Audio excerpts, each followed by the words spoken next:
Hi everyone, मैं हूं अंजलि। स्वागत करती हूं आप सभी का आपके अपने YouTube channel Bharat GK with Anjali में।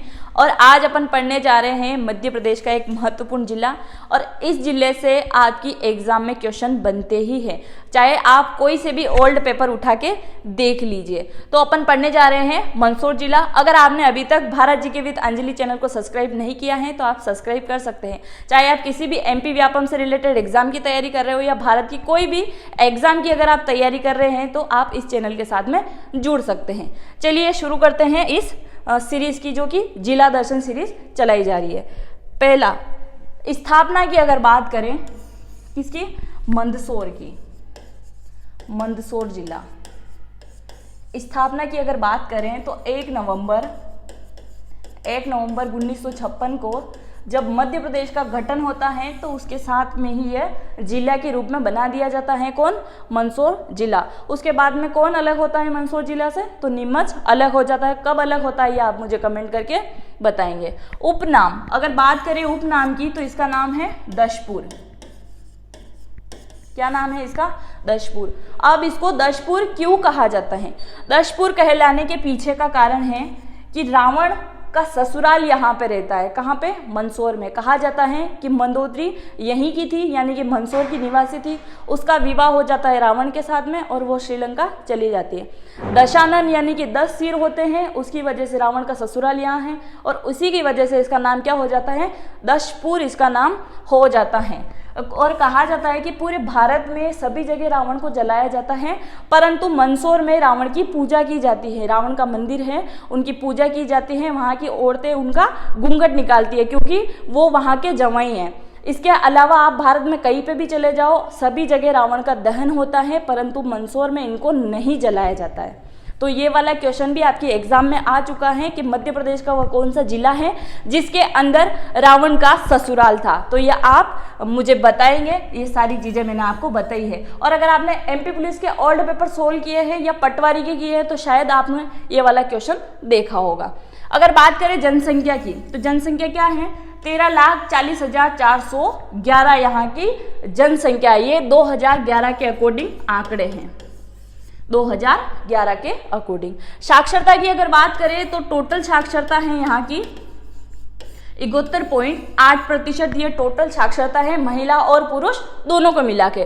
पुरुष की अगर बात करें तो 85.1% यहाँ की साक्षरता है। महिला साक्षरता की अगर बात करें तो 58% यहाँ की साक्षरता है, यानी कि पुरुषों की तुलना में काफी कम साक्षरता महिलाओं की है। लिंगानुपात की अगर बात करें तो 1000 पुरुषों पे 927 महिलाएं हैं। क्लियर है? जनसंख्या घनत्व की अगर बात करें तो 242 प्रति वर्ग किलोमीटर के हिसाब से क्या है? जनसंख्या घनत्व है। आगे बढ़े। इसके अलावा अब बात करेंगे तहसीलों की कि मंदसौर के अंदर कितनी तहसीलें आती हैं? तो इसमें आती हैं 8 तहसीलें। कौन कौन सी तहसील है? प्रथम मंदसौर, मल्हारगढ़, सीतामऊ, दलोदा। ये पहला दलोदा था, दलोदा। अब इसको क्या कहा जाता है? दलोदा इसको कहा जाता है। यहीं पे क्या है? शुगर मिल है, जो भी अपन आगे पढ़ेंगे। तो दलोदा को पहले दलोदा कहा जाता था और अभी इसका नाम दलोदा हो गया है। इसके बाद बात करें सुवासरा। तो सुवासरा को बहुत सारे क्या बोलते हैं? सुवासरा भी इसको बोला जाता है। इसके बाद बात करें घरोट, भानपुरा, घरोट, भानपुरा और शामगढ़। क्या आता है? शामगढ़। तो कितनी तहसीलें हैं यहाँ पे? 8 तहसीलें हैं। मंदसौर, मल्हारगढ़, सीतामऊ, दलोदा, सुवासरा, घरोट, भानपुर और शामगढ़। ऐसा तो नहीं लग रहा किसी बस के सामने आवाज लगा रही हूं मैं कि वहां बस से जा रही है। इन तहसील से कौन बिलोंग करता है या कौन वीडियो देख रहा है, या आप मुझे कमेंट करके बताएंगे। आगे बढ़े। बात करें यहाँ की मिट्टी की तो यहाँ की मिट्टी है काली मिट्टी। शीतोष्ण जलवायु है यहाँ की,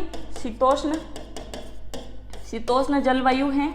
और अच्छी जलवायु होने के कारण क्या होता है, यहाँ पे अंगूर की खेती भी होती है। अंगूर की खेती, अंगूर की खेती भी यहाँ पे होती है। इसके अलावा अगर अनाज की बात करें तो मोटे अनाज भी काफ़ी मात्रा में यहाँ उगाए जाते हैं। कहाँ पे? मंदसौर के अंदर।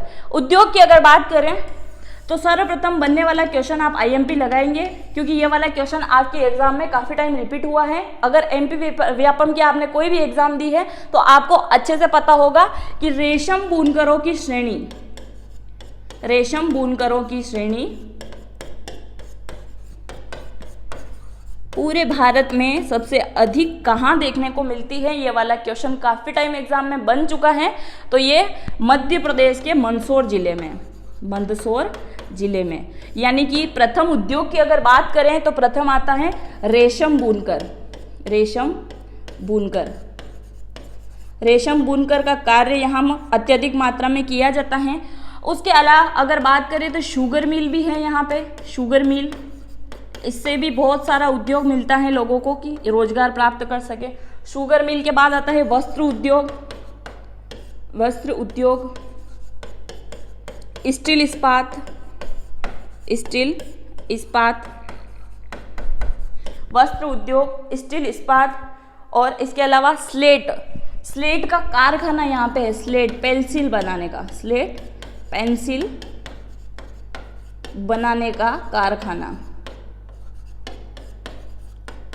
कारखाना है यहाँ पे। तो ये प्रमुख उद्योग है यहाँ के मंदसौर जिले के। सर्वप्रथम आप इसी को अच्छे से नोटिस करेंगे कि स्लेट पेंसिल बनाने का कारखाना अगर आपसे पूछा जाए तो वो मंदसौर जिले के अंदर आता है। इसके अलावा रेशम बुनकरों की श्रेणी आपको कहाँ मिलेगी? तो वो मंदसौर के अंदर। क्लियर है? आगे बढ़े। अब बात करें, ये उद्योग तो अपन ने देख लिया, बात करें अभ्यारण्य की, तो अभ्यारण्य है यहाँ पे गांधी सागर, गांधी सागर अभ्यारण्य, गांधी सागर अभ्यारण्य है। और इसके अंदर क्या होता है? घड़ियाल, घड़ियाल का संरक्षण किया जाता है। किसका संरक्षण होता है? घड़ियाल का संरक्षण किया जाता है। परियोजना की बात करें तो ये चंबल नदी पर बनी हुई है, चंबल नदी पर बनी हुई है। चंबल नदी पर 3 परियोजना प्रमुख रूप से बनी हुई है। एक तो मंदसौर में आती है, मंदसौर और नीमच की संयुक्त परियोजना इसको कह सकते हैं, गांधी सागर बांध परियोजना। इसके अलावा चित्तौड़गढ़ में आती है राणा प्रताप सागर, और एक और आप मुझे कमेंट करके बताएंगे कोटा बेड़ाज की, उसका नाम क्या है, ये आप मुझे कमेंट करके बताएंगे किस जगह पे है ये चंबल की। तो चंबल 3 का मैंने आपको बता दिया है, 3 परियोजना का। चंबल के ऊपर बांध बना हुआ है गांधी सागर, गांधी सागर डैम। कौन कौन जाके आया है यहाँ पे? मैं भी जाके आई हूँ, आप कमेंट करके जरूर बताइएगा। चंबल गांधी सागर डैम यहाँ बना हुआ है, किस पे? परियोजना चंबल नदी। अब बात करें इस परियोजना की कि गांधी सागर परियोजना की नींव किसने रखी थी, यानी कि इस डैम को बनाने के लिए जो पहला पत्थर रखा गया था या इसका नींव रखी गई थी, वो कौन रखते हैं? तो पंडित जवाहरलाल नेहरू, पंडित जवाहरलाल नेहरू। ये तत्कालीन प्रधानमंत्री थे उस समय, प्रधानमंत्री थे उस समय। इन्होंने क्या किया था? इसकी नींव रखी थी। कब रखी थी इसकी नींव? तो ये रखते हैं 7 मार्च 1954 में। ये वाला क्वेश्चन आपके एग्जाम में आ चुका है, तो अब इसको अच्छे से नोट डाउन कर लीजिए कि गांधी सागर बांध की नींव किसने रखी थी, या वह कौन से प्रधानमंत्री थे, या कौन सा सन में रखी गई है। तो यहाँ पे तीनों चारों चीज़ों को अच्छे से नोट डाउन कर लीजिए कि गांधी सागर डैम की नींव किसने रखी थी? पंडित जवाहरलाल नेहरू जी द्वारा रखी गई है। तत्कालीन प्रधानमंत्री जी थे वो, और 7 मार्च 1954 को इन्होंने नींव रखी थी। और दूसरा अगर आपसे क्वेश्चन पूछा जाएगा कि गांधी सागर डैम किस नदी के ऊपर बना हुआ है, तो चंबल नदी के ऊपर बना हुआ है। खनिज की बात करें तो लौह अयस्क, लौह अयस्क और बॉक्साइट, लौह अयस्क और बॉक्साइट यहाँ पे प्रमुख रूप से पाए जाते हैं। गांधी सागर जल विद्युत केंद्र की अगर बात करें तो यह कहाँ पे है? तो मंदसौर के भानपुरा में है, भानपुरा, मंदसौर के भानपुरा में क्या है? गांधी सागर जल विद्युत केंद्र यहाँ पे है। क्लियर? आगे बढ़े। नेक्स्ट आता है पशुपतिनाथ का मंदिर, जो कि भारत में आपको सिर्फ एक ही जगह देखने को मिलेगा, पशुपतिनाथ का मंदिर। इसके अलावा पशुपतिनाथ का मंदिर कहाँ है, तो नेपाल के अंदर आपको देखने को मिलेगा। पशुपति मंदिर की बात करें तो ये शिवना नदी के तट पर बना हुआ है, शिवना नदी के तट पे बना हुआ है। इस मंदिर के मुख्य द्वार कितने हैं, तो मुख्य द्वार है 4। मुख्य द्वार कितने हैं, 4, परंतु सिर्फ इसका एक ही दरवाजा खुलता है, और वो कौन सा दरवाजा खुलता है, तो दक्षिण द्वार ही इसका खुलता है। अष्टमुखी मूर्ति इसको कहा जाता है, अष्टमुखी मूर्ति कहा जाता है। और ये आपसे पूछा जाएगा कि दक्षिण दिशा के द्वार में जो अष्टमुखी मूर्ति है वह कौन से मंदिर में है या कौन से जिले में है। ये वाला क्वेश्चन आपकी एमपी पुलिस की 2017 वाली एग्जाम में आ चुका है, तो ये आप अच्छे से नोट डाउन कर लीजिए कि दक्षिण मुखी शिव जी की मूर्ति अगर आपसे पूछा जाए तो वो पशुपतिनाथ की है और वो मंदसौर के अंदर है, दक्षिण द्वार। इसके अलावा इनकी बात करें तो शिव जी की मूर्ति है, शिव जी की, और इन्हीं पे क्या होता है, रौद्र रूप, इनका रौद्र रूप यहाँ देखने को मिलता है, रौद्र रूप देखने को मिलता है। और हर वर्ष क्या होता है, जब भी बारिश होती है तो माँ शिवना इनका जल अभिषेक करने के लिए इस मंदिर में आ जाती हैं। श्री वही तीर्थ, ये वही पार्श्वनाथ हैं, वही पार्श्वनाथ, इनका मंदिर मंदसौर से कुछ किलोमीटर की दूरी पर है, मंदसौर से थोड़े ही किलोमीटर की दूरी पर है। इनमें क्या है कि इनकी ब्लैक कलर की मूर्ति है, काले कलर की मूर्ति है, काले रंग की मूर्ति है, इसी वजह से यह मंदिर बहुत प्रसिद्ध है। अब बात करें गांधी सागर की, जो अपन ने देख लिया है, इस पे क्या होता है, घड़ियालों का संरक्षण होता है, घड़ियालों का संरक्षण होता है। क्लियर, आगे बढ़े, आप इसका स्क्रीनशॉट ले सकते हैं। नेक्स्ट आता है Jiwaji Rao sugar company limiteds, ये मंदसौर के अंदर है, और एक आती है दलोदा के अंदर, दलोदा के अंदर। और दलोदा के अंदर क्या है, तो मेगा, क्या है दलोदा के अंदर, मेगा फूड पार्क है। ये योजना किसके द्वारा चलाई गई है, तो ये केंद्र सरकार के द्वारा चलाई गई योजना है, केंद्र सरकार के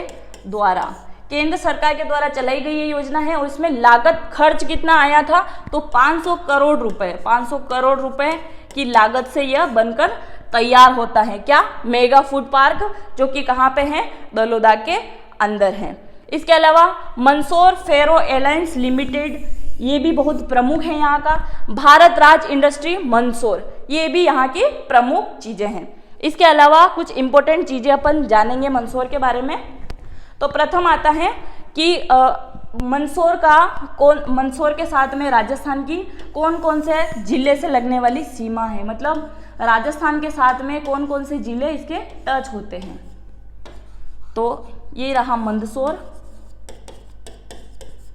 ये मंदसौर पूर्व, पश्चिम, उत्तर और दक्षिण। अगर किसी को रीजनिंग में दिशा दूरी वाले क्वेश्चन में कोई कॉम्प्लिकेटेड है या कोई परेशानी है तो आप आराम से बना सकते हैं कि पूर्व इधर होता है, पश्चिम, उत्तर, दक्षिण। तो ये मंदसौर है। सर्वप्रथम बात करें कि उत्तर जिले में कौन सा जिला आता है, तो भीलवाड़ा लगता है, भीलवाड़ा। ये राजस्थान का प्रमुख जिला है जो मंदसौर के साथ में क्या सीमा साझा करता है राजस्थान की। उत्तर पश्चिम की अगर बात करें, उत्तर पश्चिम में कौन सा जिला आ जाएगा, तो उत्तर पश्चिम में आ जाएगा चित्तौड़गढ़। कौन सा आ जाएगा, चित्तौड़गढ़। से पश्चिम की अगर बात करें तो पश्चिम के अंदर कौन सा आ जाएगा, प्रतापगढ़। पश्चिम में क्या आ जाएगा, प्रतापगढ़ आ जाएगा। और अगर उत्तर पूर्व की बात करें तो उत्तर पूर्व में क्या आ जाएगा, उत्तर पूर्व में आ जाएगा कोटा। क्या आएगा, कोटा आ जाएगा उत्तर पूर्व में। पूर्व की अगर बात करें तो इसमें आ जाएगा झालावाड़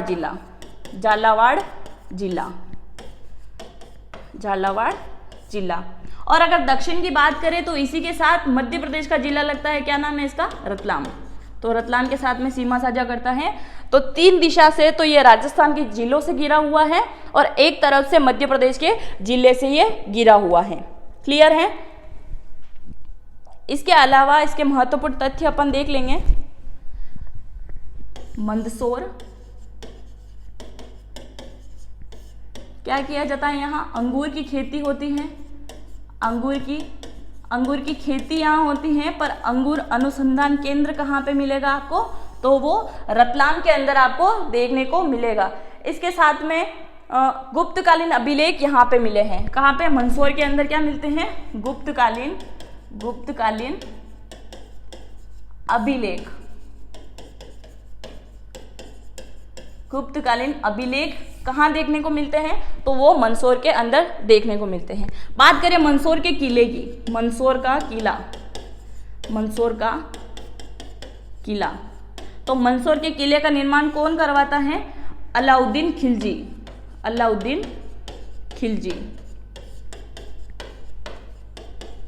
कहीं कहीं आपको हुसंग शाह देखने को मिलेगा, पर इस किले का निर्माण कौन करवाता है? अलाउद्दीन खिलजी। और इस किले के कितने दरवाजे प्रमुख होते हैं? तो 12 दरवाजे।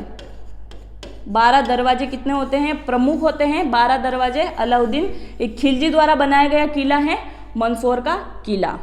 इसी के अलावा यहाँ पे क्या है, और भी प्रमुख चीजों में कौन कौन सा आ जाता है इसमें, तो मनु भंडारी। क्या नाम है? मनु भंडारी कौन है? तो ये लेखक हैं और साहित्यकार हैं। इनका संबंध कहाँ से है? तो मंदसौर जिले से इनका संबंध है। इसके अलावा एक और प्रमुख यहाँ का किला है, इसको क्या कहा जाता है? हिंगलाजगढ़ का किला। और हिंगलाजगढ़ किले के अंदर कौन सी माँ विराजमान है? तो माँ